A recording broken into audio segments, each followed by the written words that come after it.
नमस्कार प्यारे मित्रों, मैं आपका अमितेश आपके अपने YouTube चैनल अमृत एकेडमी में हार्दिक अभिनंदन करता हूं, स्वागत करता हूं। दोस्तों, आज हम जो टॉपिक लेकर आए हैं वो संविधान का यानी कि कॉन्स्टिट्यूशन का एक इम्पोर्टेंट पार्ट्स है। और वो जो पार्ट्स है या वो जो टॉपिक है उसका नाम है भारत के महान्यायवादी, जिसे हम लोग इंग्लिश में अटॉर्नी जनरल कहते हैं। इस नाम को आपको जो पूछे जाएंगे प्रश्न में, जनरली इस नाम को जो इंग्लिश नाम है अटॉर्नी जनरल, इसका प्रोनाउंसिएशन ही पूछे जाते हैं। हिंदी नाम ऐसे महान्यायवादी है, आप लोग याद रख सकते हैं, लेकिन अटॉर्नी जनरल के नाम से ही पूछे जाते हैं, इंग्लिश हो या हिंदी हो। अब हम लोग जानते हैं कि आखिर यह क्या है, क्या काम है, कहाँ पर इसका उल्लेख है, कौन इसे चुनते हैं या कितने समय के लिए, या इसका क्या रोल है हमारे भारतीय संविधान में। सबसे पहला तो प्रश्न है कि भारत के जो महान्यायवादी हैं इसका उल्लेख भाग 5 में मिलता है। यानी आपसे प्रश्न पूछे जाएंगे भाग 5 में क्या है, तो ऐसे तो हम लोग कह सकते हैं कि संघ का उल्लेख है, लेकिन मूल रूप से भारत के महान्यायवादी का भी उल्लेख भाग 5 में मिलता है। यह जो भारत के महान्यायवादी है, यह भारत के प्रथम विधि अधिकारी कहलाते हैं, यानी first law officer of India के नाम से अटॉर्नी जनरल ऑफ इंडिया जाने जाते हैं। तो एक प्रश्न आपसे पूछे जा सकते हैं कि कौन होता है जिसे भारत का प्रथम विधि अधिकारी कहते हैं। प्रथम विधि अधिकारी तो वो हो जाएंगे भारत के महान्यायवादी, यानी कि यह भारत का प्रथम विधि अधिकारी होता है। आखिर यह विधि अधिकारी क्या है, तो विधि को हम लोग इंग्लिश में लॉ या दूसरी भाषा में कानून कहते हैं। भारत में न्याय का जो है या विधि के जो अधिकारी हैं वो 3 अधिकारी में बांटे गए हैं। यानी पूछा जा सकता है कि भारत में जो विधि अधिकारी है वो कितने स्तर या कितने प्रकार के होते हैं, तो आप लोग 3 प्रकार के रखेंगे, जिसमें 3 प्रकार में एक आपके जो होते हैं अभी जस्ट बताए हैं अटॉर्नी जनरल यानी भारत के महान्यायवादी, एक तो अधिकारी ये हो गए। दूसरा अधिकारी होता है महाधिवक्ता सॉलिसिटर जनरल, और तीसरा होता है अपर महाधिवक्ता।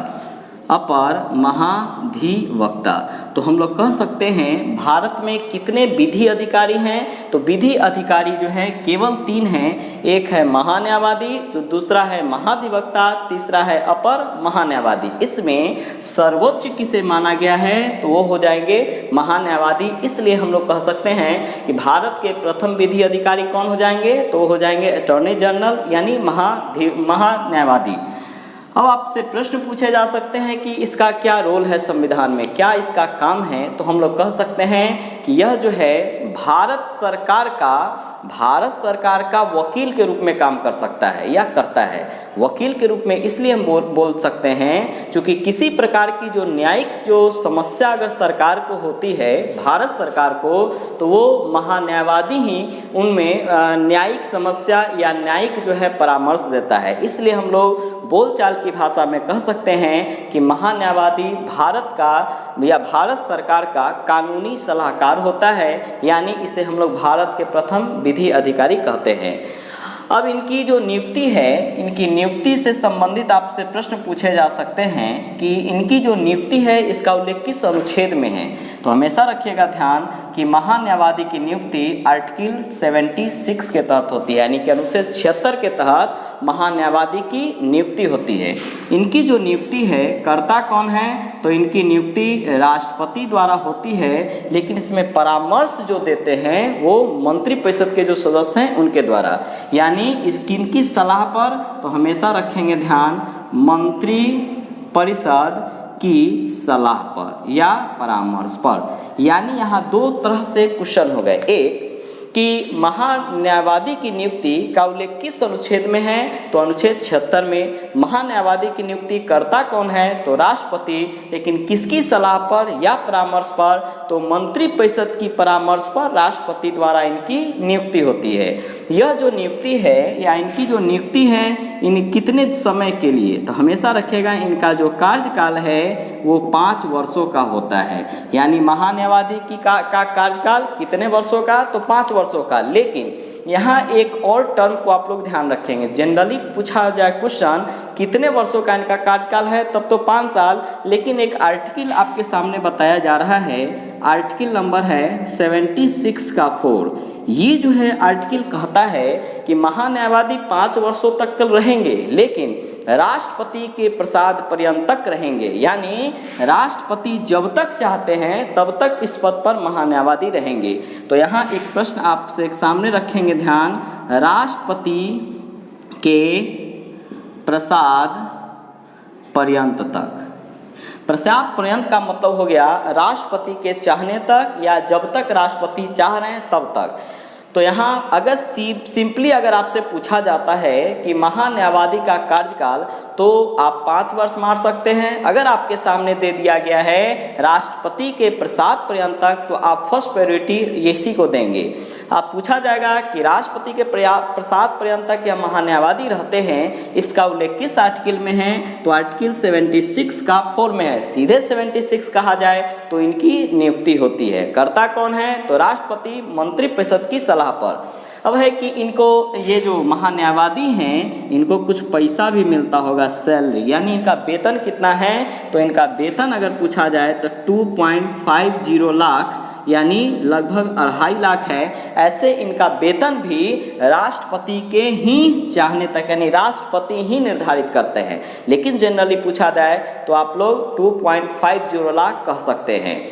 अब इस महान्यायवादी के बहुत सारे काम हैं जिसको हम आर्टिकल के माध्यम से आपके सामने में बता रहे हैं या प्रस्तुत कर रहे हैं। जैसे एक आर्टिकल है 76 का 3।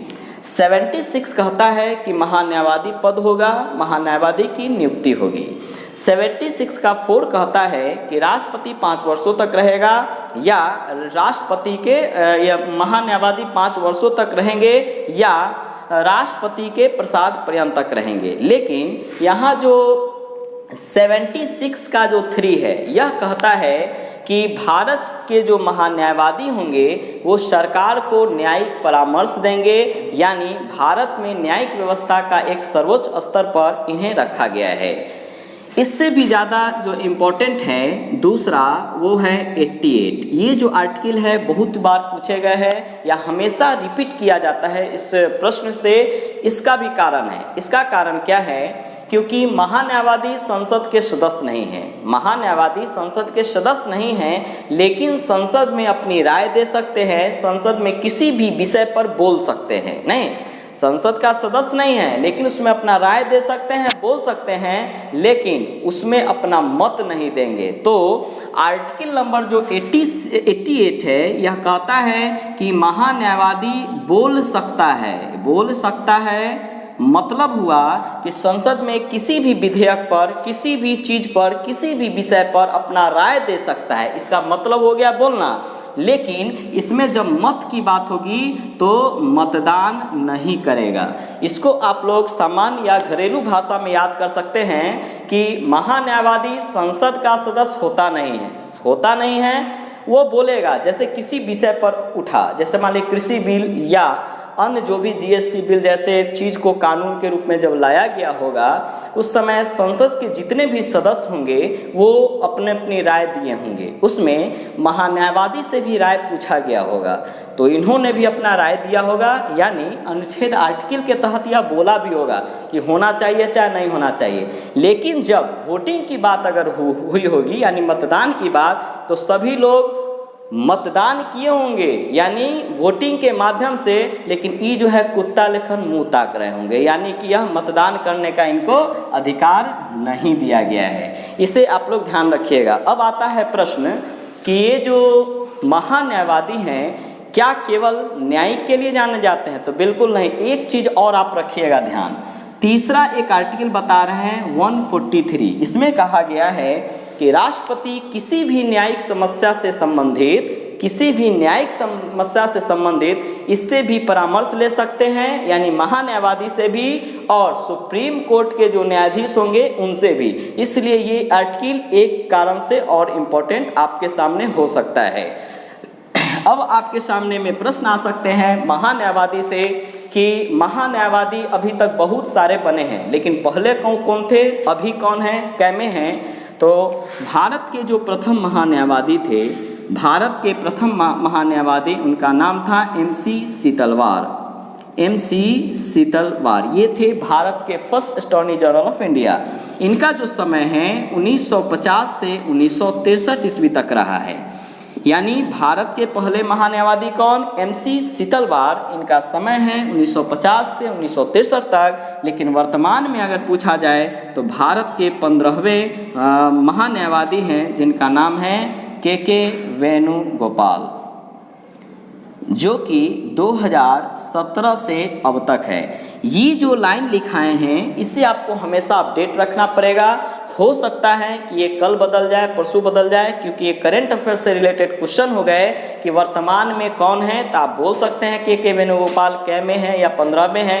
हो सकता है कि 16वां कल परसों या कभी भी बदल जाए। तो ये चीज़ को आपको अपडेट हमेशा रखना पड़ेगा। तो यही है दोस्तों, महान्यायवादी से संबंधित जो बहुत सारे चीज़ों को हमने एक संक्षिप्त माध्यम से आपके सामने में प्रस्तुत किया है। इस वीडियो को आप देखिए और इसे आप बार बार देखें। एक चीज़ और रखिएगा ध्यान, बहुत सारे लोगों के बीच में यह समस्या होती है कि महान्यायवादी बनता कौन है? क्या यह पॉलिटिकल टर्म से आते हैं? क्या यह एक नेता का पद है? तो बिल्कुल नहीं, क्योंकि इसका जो योग्यता है, महान्यायवादी अगर कोई बनना चाहते हैं तो इनको बनने की वही योग्यता है जो एक सुप्रीम कोर्ट के न्यायाधीश बनने की योग्यता है। यानी सुप्रीम कोर्ट के न्यायाधीश के बराबर जो योग्यता है वही महान्यायवादी के योग्यता के बराबर मानी गई है। तो यही है दोस्तों, इसे आप बार बार देखें। और इसी तरह का मैं जो एक अगला जो वीडियो है वो संविधान का ही आपके सामने प्रस्तुत करूंगा। तब तक के लिए धन्यवाद।